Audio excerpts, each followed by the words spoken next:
Dernière minute. Le Paris Saint-Germain vient de verrouiller sa position sur 4 dossiers internes évalués à plus de 200 millions d'euros, gérés dans l'urgence par Luis Campos. Mais ce n'est pas tout. Paris a envoyé une réponse cash au Real Madrid, qui rêvait de piller 2 de nos cadres pour 150 millions d'euros. Et un feuilleton totalement inattendu autour de notre gardien vient de prendre un virage que personne n'avait vu venir. Reste jusqu'à la fin, on détaille tout. Salut à tous les Parisiens. Abonne-toi si c'est ta première fois ici et active la cloche pour ne rien manquer de l'actualité mercato de la capitale. Un gros pouce bleu pour soutenir la chaîne. Merci beaucoup. Commençons par cette offensive espagnole qui a fait l'effet d'une bombe ces dernières semaines. Le Real Madrid vient de traverser une saison blanche, sans le moindre trophée majeur, une anomalie totale pour la Maison Blanche qui doit réagir fort sur le marché. Pour tourner la page de cette saison ratée, Florentino Pérez, tout juste réélu à la présidence, prépare une refonte massive de l'effectif avec une enveloppe mercato de plusieurs centaines de millions d'euros. Sa cible prioritaire pour reconstruire, piller directement le Paris Saint-Germain. Selon les informations dévoilées par l'expert mercato Fabrizio Romano, le club madrilène rêve d'arracher les 2 métronomes du milieu parisien, Vitinha et João Neves.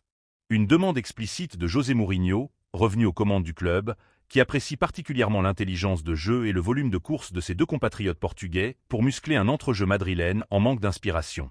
Seulement voilà, Paris a immédiatement fermé la porte. Sur le marché actuel, la valeur combinée de ces 2 joyaux dépasse largement les 150 millions d'euros.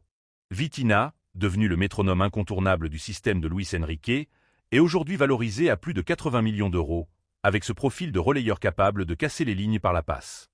À ses côtés, João Neves, l'ancien prodige arraché à Benfica, est considéré comme totalement intransférable, avec un abattage monstrueux à la récupération. Face aux approches répétées de Madrid, la réponse parisienne a été sans appel. C'est même l'agent des 2 joueurs, Jorge Mendes, qui a tranché personnellement auprès de Fabrizio Romano, assurant que Vitinha et Neves n'ont jamais été une option pour aucun club, qu'ils sont non négociables pour le PSG et très heureux dans la capitale. Le message envoyé à l'Europe est d'une clarté totale. Le PSG n'est pas et ne sera jamais un club vendeur sur ses cadres stratégiques. Contrairement à d'autres écuries qui doivent vendre pour survivre, Paris possède une assise financière qui le met à l'abri de toute pression extérieure. L'objectif de Luis Campos et de tout l'état-major est limpide. Conserver une ossature identique pour tenter l'exploit d'une 3e Ligue des champions consécutive. Cependant, si le cœur du jeu reste verrouillé, Paris prévoit tout de même quelques ajustements pour respecter le fair-play financier de l'UEFA. Selon la presse et plusieurs insiders, des départs sont dans les tuyaux pour générer des liquidités. Gonçalo Ramos, valorisé autour de 65 millions d'euros, pourrait quitter le navire. Même son de cloche pour Kang In Lee, courtisé en Premier League pour environ 50 millions d'euros. Une stratégie chirurgicale qui vise à protéger les actifs les plus précieux face à l'appétit du Real Madrid. Dis-moi en commentaire ce que tu penses de cette fermeté parisienne face à Madrid. Et abonne-toi pour ne rater aucune suite de ce feuilleton. Passons justement au dossier qui a pris un tournant surprenant ces derniers jours, celui de Lucas Chevalier. Arrivé l'été dernier avec l'étiquette de futur numéro 1 de l'équipe de France, le gardien a vécu une première saison cauchemardesque à Paris. Recruté pour environ 40 millions d'euros, il a rapidement perdu sa place face à Matvei Safonov, qui s'est imposé avec autorité et a mené le club vers un nouveau titre européen. Relégué sur le banc, écarté de la liste de Didier Deschamps pour la Coupe du Monde, tout semblait indiquer un départ estival, avec la Turquie, Beşiktaş et Fenerbahçe à l'affût, et plusieurs clubs de Premier League comme Aston Villa et Tottenham qui scrutaient la situation. Mais coup de théâtre. Selon les dernières informations du Parisien, largement reprises ces derniers jours, la direction parisienne a finalement tranché dans l'autre sens. Chevalier reste. Malgré une saison compliquée, le staff a été convaincu par son attitude exemplaire et sa progression durant les moments difficiles, et le joueur lui-même n'a exprimé aucune volonté de départ. Sous contrat jusqu'en 2030, le gardien va donc se battre pour reconquérir sa place de titulaire face à Safonov la saison prochaine, pendant que 2 jeunes gardiens, Alessandro Longoni et Renato Marin, viennent densifier la concurrence.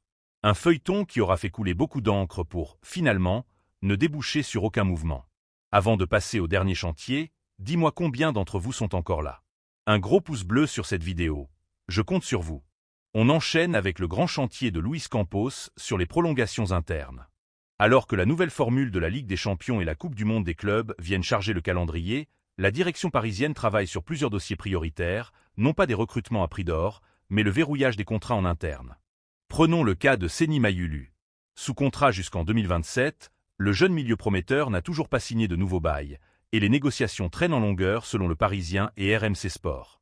Sa valeur, estimé à plus de 15 millions d'euros, attire déjà les convoitises de plusieurs clubs, notamment en Bundesliga.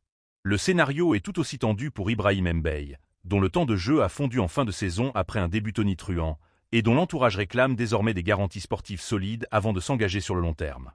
Le chantier touche aussi le cœur de l'attaque parisienne. Bradley Barcola et Ousmane Dembélé, liés au club jusqu'en 2028, sont en pleine discussion pour prolonger l'aventure. Barcola, acheté 45 millions d'euros plus bonus, voit sa valeur dépasser aujourd'hui les 90 millions, et son profil attire l'appétit de plusieurs cadors de Premier League prêts à sortir le chéquier. Dembélé, recruté pour 50 millions via sa clause libératoire, perçoit l'un des plus gros salaires du vestiaire et cherche à signer ce qui pourrait être le contrat le plus important de sa carrière, tandis que Paris souhaite lisser cette masse salariale sur plusieurs saisons pour rester dans les clous du fair-play financier. Prolonger ces 4 éléments, c'est sécuriser une colonne vertébrale technique pour les prochaines années tout en protégeant un actif collectif estimé à plus de 200 millions d'euros. Le chronomètre tourne, et chaque semaine sans signature représente un risque financier que Paris ne peut pas se permettre. Dis-moi en commentaire ce que tu penses de cette stratégie de Luis Campos. Le PSG doit-il céder aux exigences de Barcola et Dembélé? Et que ferais-tu à la place de la direction avec nos jeunes talents comme Mayulu et Mbaye? N'oublie pas de t'abonner à la chaîne pour suivre en exclusivité toute l'actualité mercato des Parisiens, de liker et de partager la vidéo. Merci beaucoup.